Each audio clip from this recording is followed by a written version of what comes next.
Welcome all to the Quick Hits Podcast, presented to you by ASE Sports, LLC. And I'm your host, G. Watts, a.k.a. The Voice, checking in from Blythewood, South Carolina, which is my home base right now.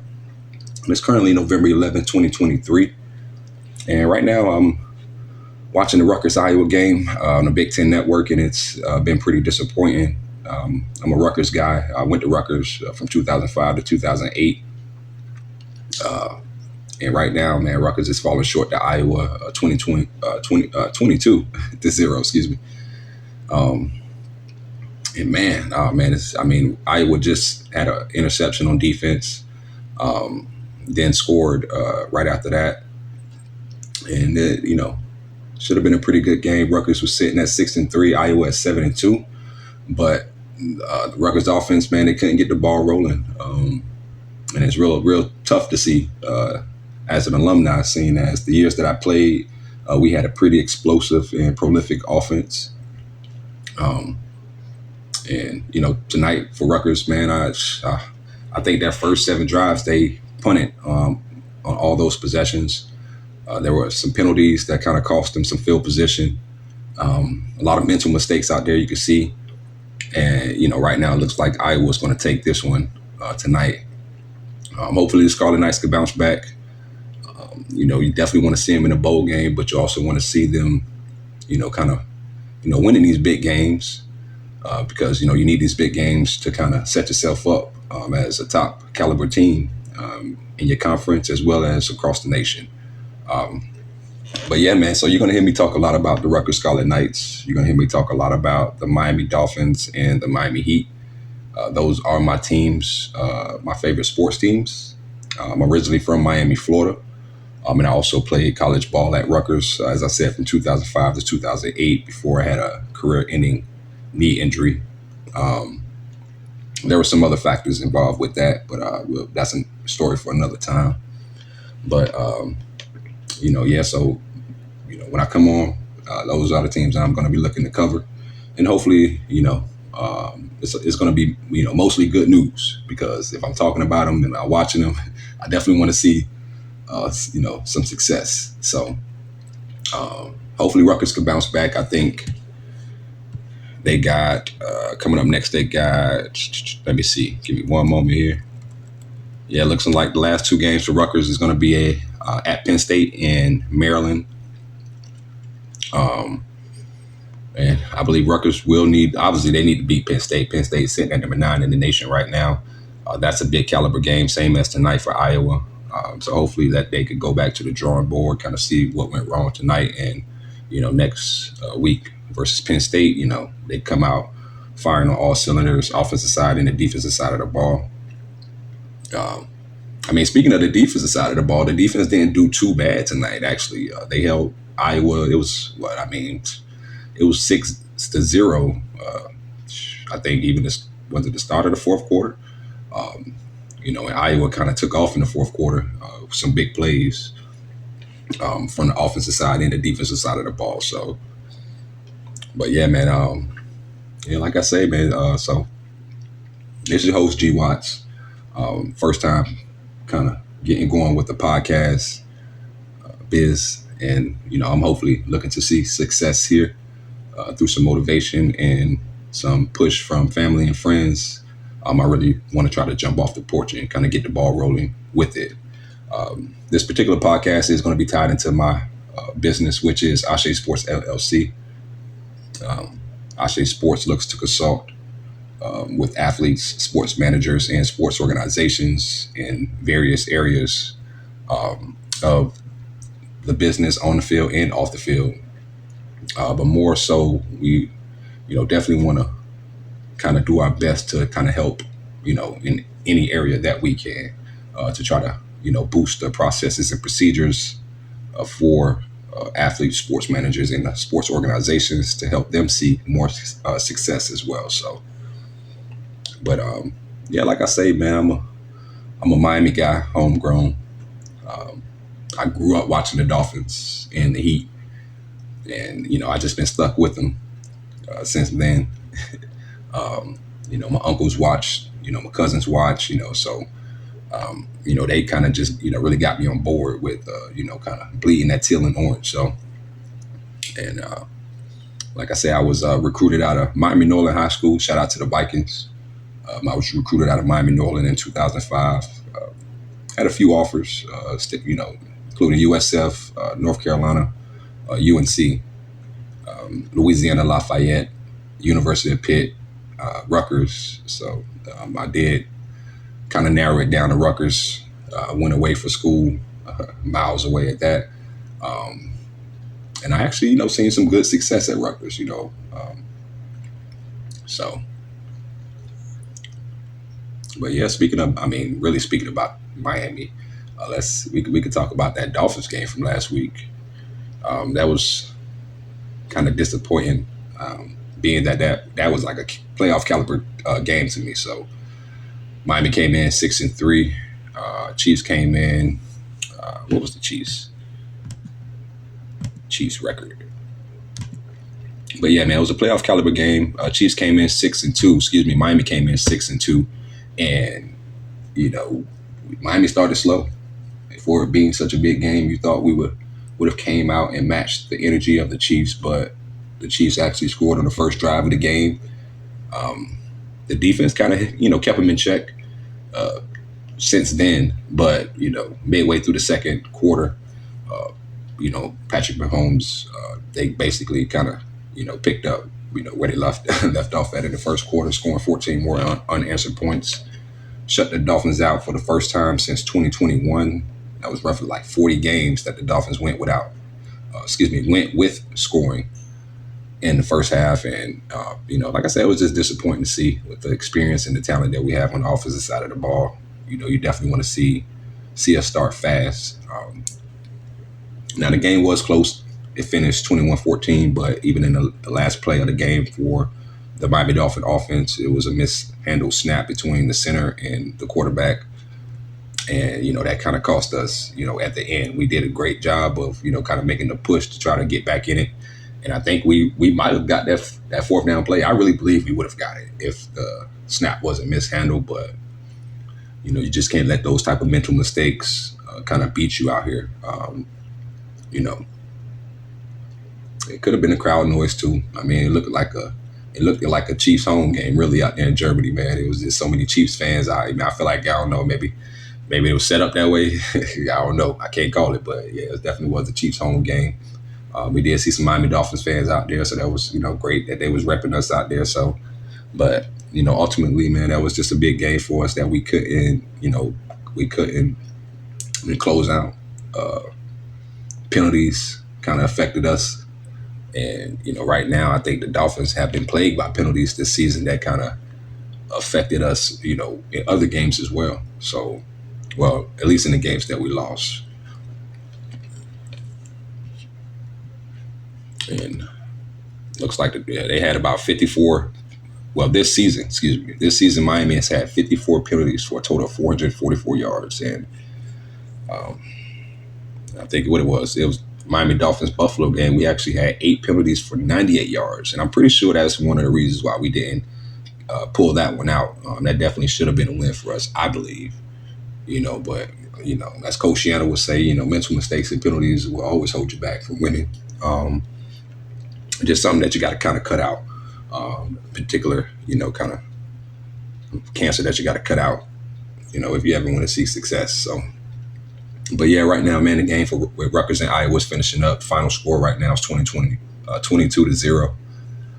Iowa's now 8-2. Rutgers is now 6-4. Rutgers is looking to be bowl eligible with the 6 wins, but like I said, I definitely think they should win those last 2 if they really want to finish the season in a good standing as far as national rankings. So, but yeah, so right now we'll go ahead and take a little break. And we'll be right back with the Quick Hits podcast presented to you by ASE Sports, LLC.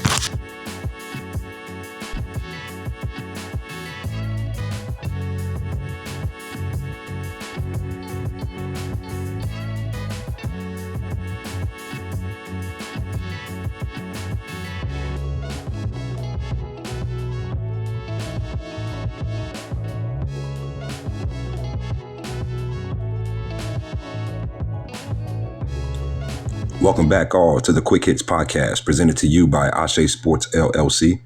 And I am your host, G. Watts, a.k.a. The Voice. And, just sitting around here on a Saturday night, checking out some of the action around the sports world.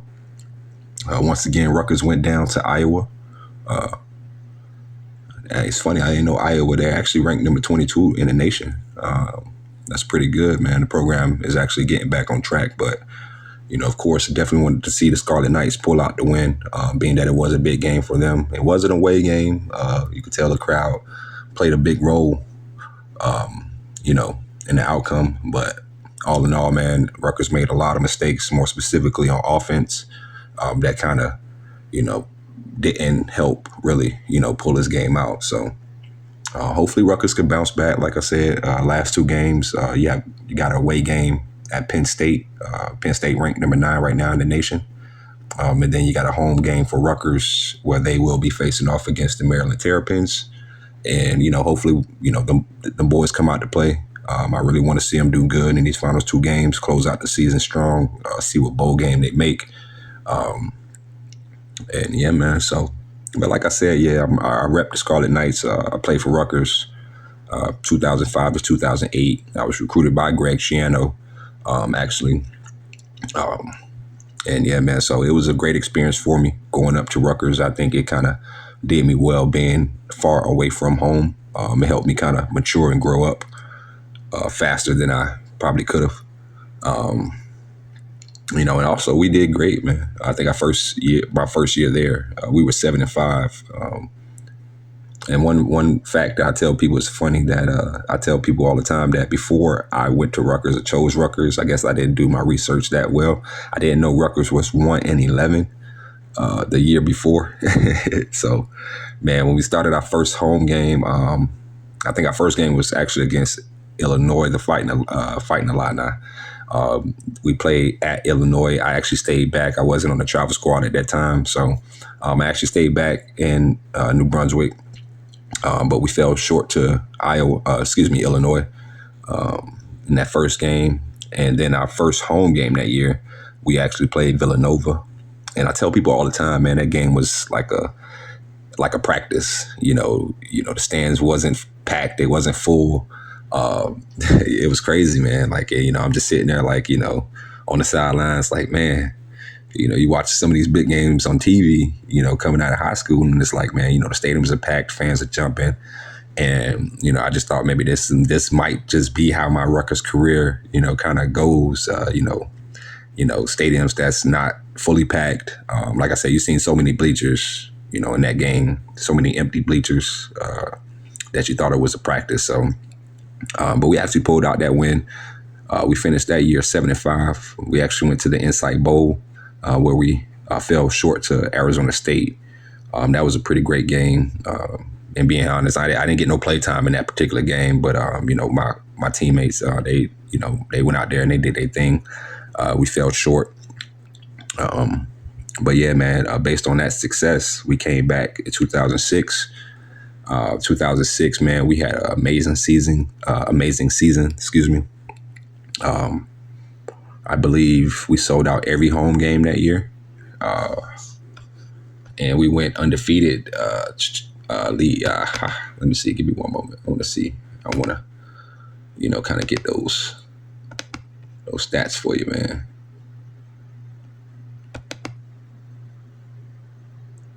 But yeah, man, so we had a great season that year. It was something that I my freshman year, I never would have thought that we would have kind of accomplished in that particular sense. But I think we went undefeated first. Let me see. 1, 2, 3, 4, 5, 6, 7, 8, 9. We won our first 9 games. Before we went into that trap game by Cincinnati. On paper, we were supposed to beat them, but for some reason, Cincinnati, they had the right formula for that night, and they came out and beat us. What it was, 30-10, and that kind of really cost us. That was a big hit for us in our season to really make a great bowl game. So, but yeah, man, it was very exciting to have that experience. especially as a young athlete. But yeah, so year after that, 2007, we didn't do as well as we did, but that particular year I actually became a starter, co-starter as they called it. I had my partner, George Johnson. We both, did well where they actually made us co-starters. And I had some good success in my junior year. And then came back into my senior year, which I tore my ACL, MCL after I think the second game of the season. Matter of fact, I think it was the first game, excuse me. So the first game of the season, I kind of went down in the game, and it was kind of a bad. I didn't tear it that particular game, but I did go down, kind of slid up on somebody's foot, and hyperextended my knee, and then in the practice that particular Saturday after that game, I went down. One of my teammates rolled up on my knee, on my leg, really. So, and when they did that, it kind of, it was just a bad sight to see. So, past that, I had had my surgery, came back, got a surgery, but the thing was that my knee got infected, got a bad infection, and throughout that particular process, the doctors, I mean, man, it's a tough story, but basically I had multiple surgeries once the infection was found. Had multiple surgeries in the first 3 days. Came out of that, they put me on antibiotics, and basically they kind of just waited it out to see if the infection was gone. The infection was still there. Had to go back in for surgery for a clean out. I had, I think, roughly about 10 surgeries throughout the whole entire process, based on the fact that they just kind of missed where the infection was really at. I kind of found out that the infection was actually on the graft that they used, the hamstring graft that they used to repair my ACL, and then eventually at the end they had to kind of take that out, toss that in the trash, and then took my patella tendon from my left knee to make a new graft and put it back into my right knee. So after all, kind of that, that experience, I basically kind of had a conversation with my academic advisor, and made the determination to kind of resign from football. So it was a lot of damage on my knee, a lot of wear and tear. And, one of the main factors was that, I didn't want to go back out there and tear my knee up even more, trying to, kind of play. You step the wrong way, you get hit the wrong way. And then, you kind of lose the ability to probably really walk. So try to make a conscious decision in that regard. But yeah, man. So, but all in all, I had a good time. Wasn't all happy times. There were some bad times throughout that particular, kind of throughout my career. So, like I said, we'll probably get into that another day. Kind of runs deep. So, but yeah, so hope everybody's doing good. Kind of sitting out here Saturday night, just chilling, trying to kind of get the flow of the podcast, kind of regiment. And hopefully, like I said, by a few episodes in, I started to kind of, work out the kinks and, keep it going, keep the ball rolling. So I'm going to go ahead and get out of here. Once again, this was the Quick Hits Podcast presented to you by ASE Sports, LLC. And I am your host, G. Watts, signing off from Blackwood, South Carolina. And until next time, everybody be safe. Enjoy the rest of the weekend and enjoy your week as well. And hopefully we have some great content for you in the next episode. You all take care. Peace.